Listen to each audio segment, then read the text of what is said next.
3, 2. Hi, welcome to HR Happy Hour Work Break. We are live here. It's Trish and Karen. Hey, Karen.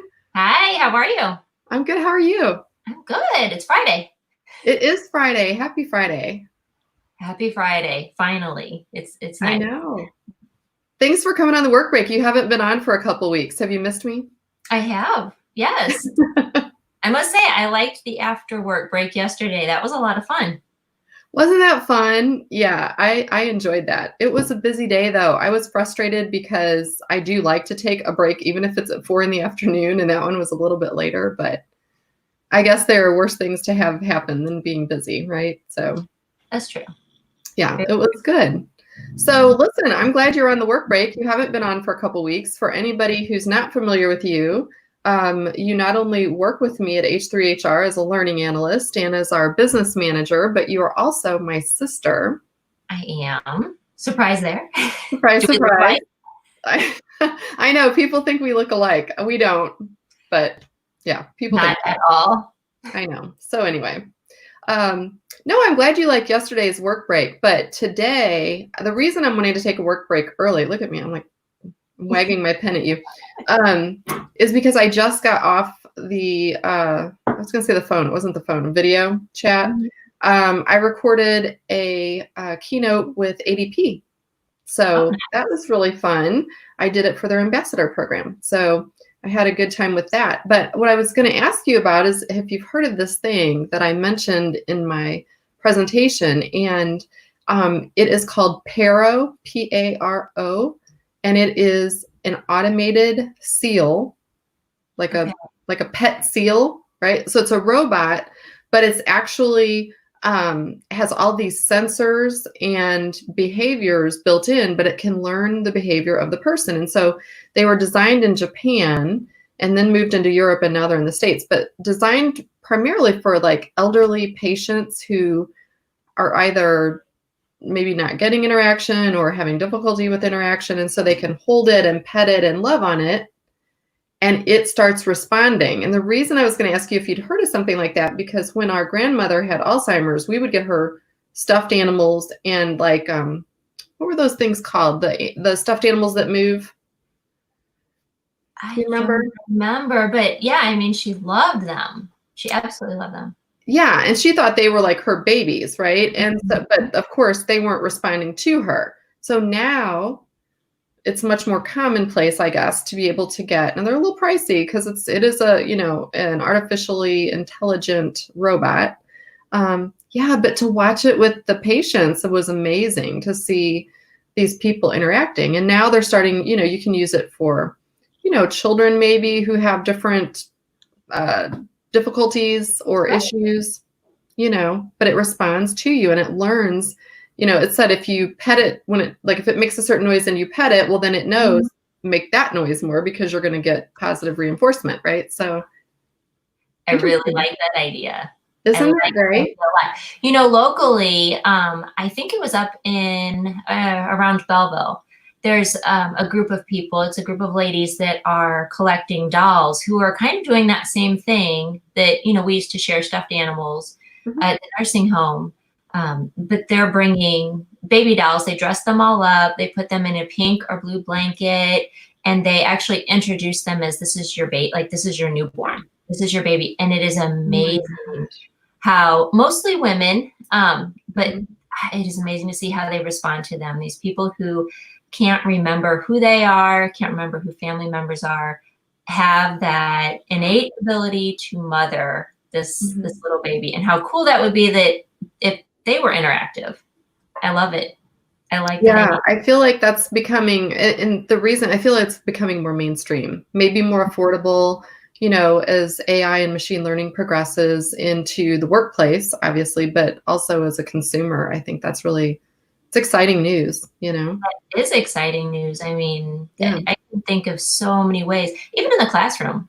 There's ways you could use that in a classroom with children with disabilities. Who may not be able to socially interact with other children or adults, would be drawn to an animal.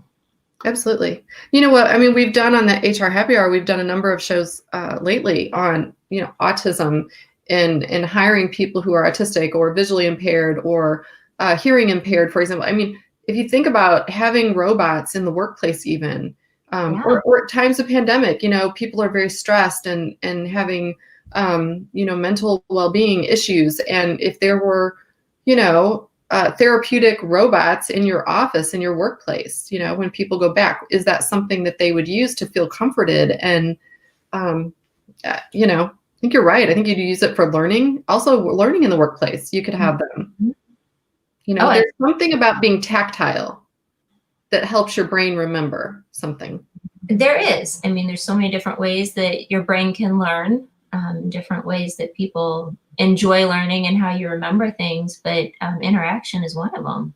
And if it responds to when you talk to it, they say, if you learn something, if you can teach it to somebody else. So if you can explain it to a robot that can interact with you, yeah, how much does that change learning in a classroom or in the workplace? I mean, it's endless. You can use it for so many different things. Right. Yeah. So anyway, so I thought that was an interesting thing. My other thing I was going to ask you about today. So I just made appointments for vision checks for me, my kids, and at the end, the gentleman who made the appointments was so nice. Clarkson Eye Care here in the St. Louis area in Columbia, Illinois, and as a matter of fact. But so I wrote this down because I was so shocked. He said, "Oh, can you take a survey at the end of our call?" And I'm like, "Sure, of course." Just one question. I'm like, "Okay, even better." Okay. Here was the question.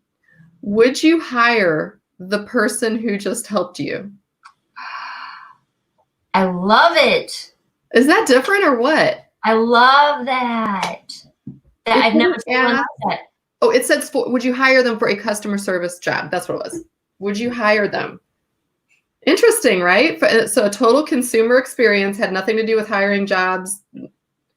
So in other words, it was sort of like when we talk about even technology, and I'll sometimes say, like, I would actually pay my own money for this, or I would actually pay, I mentioned a woman I worked with before who's currently on the job market due to some layoffs, a project manager or product manager, if anyone needs one.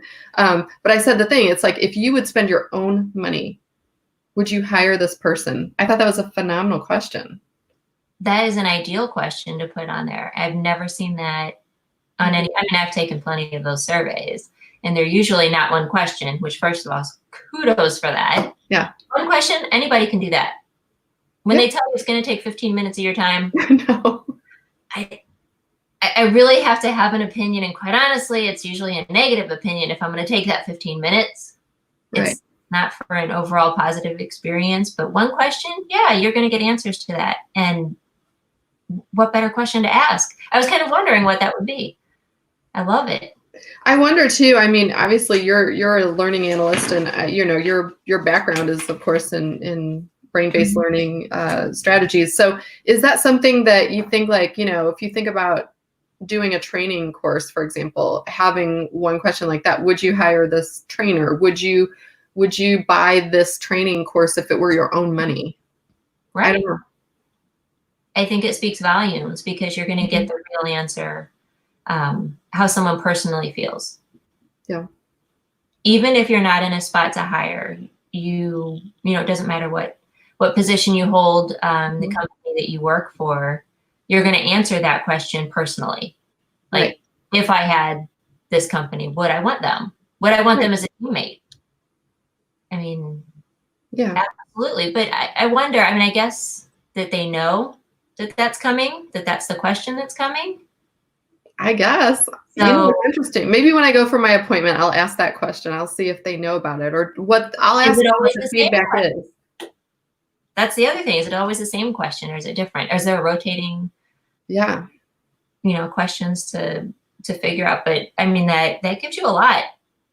That gives you a lot of information. Just that one yes or no answer.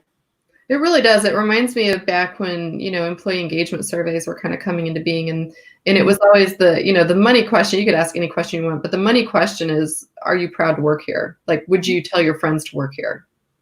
Right. because that's the one that speaks volumes. Kind of the same, along the same lines, right? Would you want your friends or family tell them it's a great place to be? So yeah, interesting. So yeah, I feel like with our jobs, we kind of oscillate between, consumer brands versus, HR technology brands and things like that. But yeah, that was a really interesting consumer brand experience that I had today. And anyway, so One that could be used in many different forms. I think so. That's why I was saving it for you. I like that one. Good choice. Good. Well, listen, we're almost out of time. I wanted to just take at least 30 seconds and ask for a goat update. I know you showed us your goats on a prior episode. How are the baby goats doing? They're doing really well. And I think in the next couple weeks, we should do another live update so I can show them off. Oh, okay. That'll be good. I need to come see the babies. They're getting bigger and they're finding their voice. We'll just leave it at that. Okay. It sounds like we're going to have some goats yelling maybe on a future work break. Definitely. Good deal. Well, listen, have a good day. Have a good weekend. I know you've got more work to do. I'm actually on my way to Home Depot. Have fun. I'm going to keep working. All right. Thanks everyone for listening. Thanks everyone for tuning in and all of your comments.